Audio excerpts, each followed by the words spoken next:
Karena Kristus artinya nabi. Mujizat menyembuhkan orang, bisa terbang. Udah pernah dengar ceritanya Yesus itu jalan di atas kepalanya orang-orang yang mau melempari dia dengan batu di bait suci. Dia jalan tiba-tiba naik, hilang. Ada itu ceritanya, Ustaz? Waduh, mana sih lo? Ada.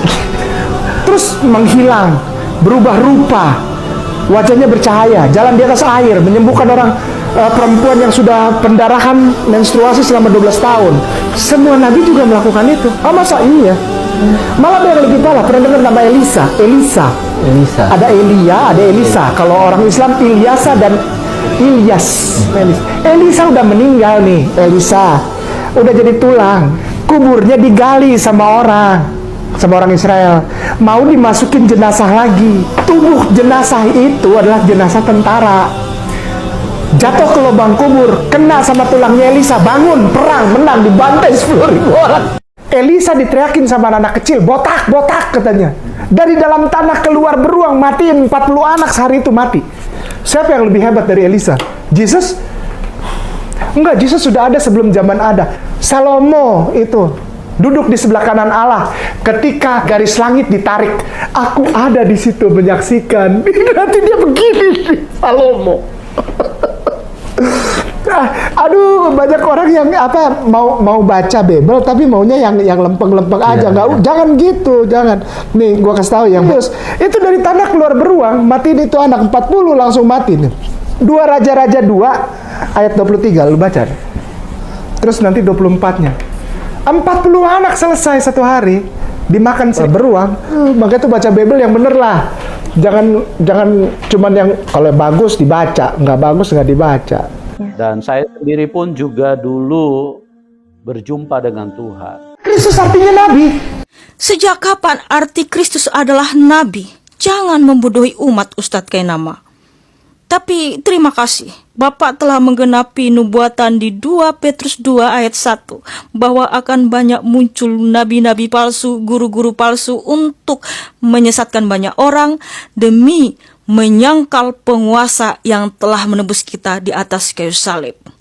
Nah, kita akan kaji arti Kristus. Di Perjanjian Lama, seorang imam raja juga diurapi dengan minyak. Tugas imam adalah sebagai wakil umat Allah untuk mempersembahkan kurban karena dosa umat supaya Tuhan memberkati umat Israel. Raja juga diurapi untuk menyelamatkan bangsa Israel dari tangan penjajah seperti dari tangan Filistin yang tertulis di 1 Samuel 9 ayat 16. Nah, tetapi Yesus juga disebut Kristus. Kenapa? Karena Yesus adalah penggenapan dari semua nabi, imam, dan raja. Makanya Yesus disebut Raja di atas segala raja, Imam Agung yang maha tinggi. Yesus Kristus dalam bahasa Yunani disebut Kristos, yang artinya the anointed one. Kenapa hanya satu-satunya yang diurapi? Karena Kristus di sini artinya adalah Mesias, penyelamat, penebus, pembebas. Nah, apakah Yesus juga diurapi dengan minyak supaya dia jadi Mesias dan pembebas atau penebus? Tidak. Yesus Kristus tidak diurapi dengan minyak, tetapi dengan Roh Allah itu sendiri. Kita baca di Yesaya 61 ayat. Roh Tuhan Allah ada padaku, oleh karena Tuhan telah mengurapi aku.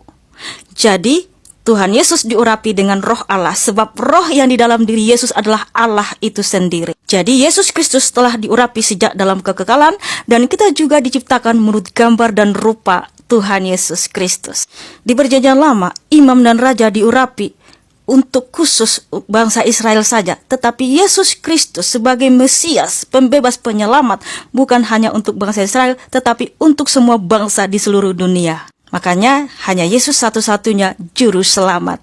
Tuhan Allah itu juga sudah sering berfirman kepada para nabi di Perjanjian Lama seperti di Yesaya 43 ayat 11, Yesaya 44 ayat 6, Yesaya 43 ayat 12 dan lain sebagainya, bahwa dia akan datang sebagai Mesias, sebagai juru selamat, pembebas, penyelamat, penebus. Nah, Yesus Kristus telah datang untuk menyelamatkan kita dari kutuk kematian supaya kita hidup yang kekal. Yesus Kristus telah membebaskan kita dari kutuk dosa supaya kita menjadi anak-anak kerajaan surga. Makanya siapapun yang percaya kepada Tuhan Yesus, kamu akan diberi kuasa menjadi anak-anak kerajaan surga atau anak-anak Allah. Haleluya.